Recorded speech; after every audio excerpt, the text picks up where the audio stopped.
এই দুনিয়াতে অল্প দিনের জন্ম আসিয়া এই দুনিয়াটা হলো মুসাফির খানা। যতদিন এই দুনিয়ায় থাকবো, কিন্তু একদিন এই দুনিয়া থেকে আপনি আমি ছেড়ে যেতে হবে। বন্ধুগণ,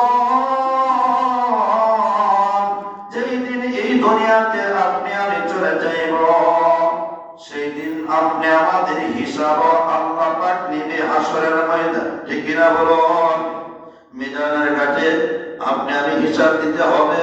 কবরে হাসরে পৌঁছাতে ঘাটে ঘাটে আপনি আমাদের হিসাব নিকাশ দিয়া যাইতে হবে। বন্ধুগণ, সেজন্য আপনি আমাদের হিসাব পাতে নিবে, আপনি আমি কি হিসাব দিব?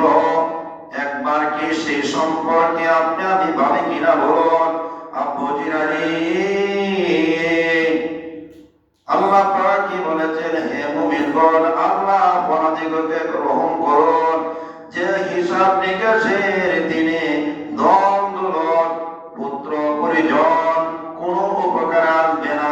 যেই দিন তোমার আমার হিসাবটা নিবে, যেই দিন তোমার আমার হিসাবটা নিবে, সেই দিন তোমার পুত্র কোনো কাজে আসবে না, ছেলে মেয়েদের বাচ্চা কোনো কাজে আসবে না। আব্বুজিরানি, এই দিন যার যার হিসাব দিয়া যাইতে হবে। ঠিক কিনা বলুন? সেজন্য অনুরোধ করে বলবো, আপনার জীবনটা আপনি গড়ে তুলুন। আপনার জীবনে আপনার মূল্যবান জীবন আপনার কাছ থেকে চলে যায়, কিন্তু আপনি আমি এই জীবনের হিসাব দিতে হবে। কাজে হিসাব যেহেতু দিতে হবে, কাজে আপনি আমাদের উপরে আল্লাহ নামাজ ফরজ করে দিয়েছে। ওই নামাজ পরিপূর্ণভাবে নিজে পড়ুন এবং অন্যদেরকে নামাজের কথা বলুন, আপনাদের ছেলে মেয়েদেরকে নামাজের কথা বলুন। ঠিক কিনা বলুন? বন্ধুগণ, যেহেতু আপনি আমি হিসাব দিতে হবে, তারপর বলেছেন সেই দিনের দাড়ি পাল্লার ওজন হবে। ওজন বার করার জন্য সৎ স্বভাব অর্জন করুন। সুবহানাল্লাহ বলেন। কইতাছে সেই দিন, যেই দিন, কোন দিন? সেই দিন যেই দিন আপনি আমাদের হিসাব ফামাইয়া আমাল মিসকাল যাররাতিন খায়রান ইয়ারা ওয়া মাইয়া আমাল মিসকাল যাররাতিন শাররান ইয়ারা। আল্লাহ পাক তোমার আমার হিসাবটা যেই দিন যাররা যাররা করিয়া পায় পায় করিয়া যেই দিন আপনি আমাদের হিসাব নিকাশ দিবে, ওই দিনের হিসাব নিকাশের জন্য আপনি তৈরি হয়ে যান। ওই দিনের হিসাব নিকাশের জন্য আপনি প্রস্তুতি গ্রহণ করুন। সেই দিনের হিসাব নিকাশের জন্য আপনার কি করতে হবে? ওজন ভার করার জন্য সৎ স্বভাব অর্জন করতে হবে। সুস্বভাব আর কুস্বভাব, সৎ স্বভাব, ভালো স্বভাব আপনি অর্জন করে নিতে হবে। আর আপনার স্বভাব যদি ভালো না হয়, সেই দিন কিন্তু মালিকের কাছে আপনি আমি ধরা, সেই দিন আপনি আমি মালিকের কাছে ধরা। ঠিক কিনা বলুন? সেই জন্য বাবাজিরা গো, আপনি আমাদের সৎ স্বভাব অর্জন করতে হবে।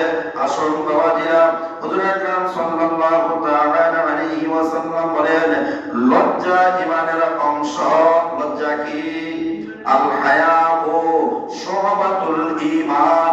আল্লাহর রাসূল সাল্লাল্লাহু তাআলা আলাইহি ওয়াসাল্লাম মায়া নবীজি ফরমান, ওয়া উম্মাত, লজ্জা হলো ঈমানের অঙ্গ। লজ্জা কি? লজ্জা হলো ঈমানের অঙ্গ। যার মাধ্যমে লজ্জা নাই, বুঝতে হবে তার মধ্যে ঈমান নাই।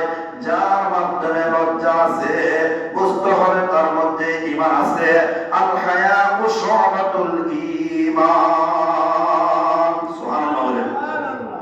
আল হায়াউ শুবাতুল ঈমান। বন্ধুগণ, লজ্জা হলো ঈমানের অংশ। লজ্জা হলো কি? ঈমানের অংশ। সেই জন্য আপনি আমাদের লজ্জা রাখতে হবে। লজ্জা যে ব্যক্তির নাই, তার মধ্যে ঈমান নাই। বলে কেমন লজ্জা? যেমন আপনি আমি পরনের মধ্যে আপনি আমাদের কাপড় আছে কিনা বলুন? চতুর টাকা আছে। এখন আমি যদি তামাশা করিয়া আমি যদি আমার মন গড়া হতে যদি দেখা গেল আপনি আমাদের পরনের মধ্যে দায়ী ফরজ আছে, এই ফরজটা আমি আদায় করলাম না, মনে করেন কাপড় চোপড় আমি কাপড় ব্যবহার করলাম না, লুঙ্গি ব্যবহার করলাম না, যে সেইভাবে অলঙ্গ অবস্থায় চললাম, বুঝতে হবে বন্ধুগণ আপনার মনুষ্যত্ব থাকা সত্যি, আপনার জ্ঞান থাকা সত্যি আপনি কিন্তু লুঙ্গি পরার কথা, আপনার চতুরটা ডাইকা রাখার কথা, কিন্তু আপনার চতুর আপনি ডাইকা রাখছেন না। সেজন্য কি হয়, আপনার মধ্যে ঈমান নাই, কারণ আপনার জ্ঞান আছে, আপনার মস্তিষ্ক ঠিক আছে, আপনার মধ্যে কি নাই, তাই এই ফরজগুলা আপনি ডাকছেন না। আপনি দেখা গেল লুঙ্গি পরার কথা বা কাপড় পরার কথা আপনি লজ্জা ডাকেন নাই, সেজন্য আপনার ঈমান নাই বন্ধুগণ। সেজন্য আপনি আমাদের কি করতে হবে, আপনি আমাদের যতটুকু পড়ার কথা সেই কাপড় পরিধান করতে হবে। আসন বাবাজিরা গো, একটা হলো কাপড় চোপড় পরে আপনি আমাদের ইজ্জতটাকে ডাকছি, আর একটা হলো কি জানেননি, যেমন এই মুখটা দিয়েছে, এই জবানটা দিয়েছে, এই জবান দিয়েছেন ভালো কথার জন্য, এই জবানটা দিয়েছেন ভালো কাজের জন্য, এই জবানটা দিয়েছেন ভালো কিছু করার জন্য, যেমন কোরআন তিলাওয়াত করার জন্য, হাদিস শরীফ পড়ার জন্য। এই জবান দিয়ে আপনার ভালো কথা বের হইতো, এই জবানটা দিয়া যদি ভালো কিছু না বের করে আপনার জবান দিয়ে আপনি অশ্লীল গালাগালি করেন, তাহলে বোঝা গেল কি আপনার লজ্জা নাই, আপনার মধ্যে ঈমান নাই, ঠিক কিনা বলুন? এখনই তাহলে জবানটার হিফাজত করতে হবে। আসুন বাবাজিরা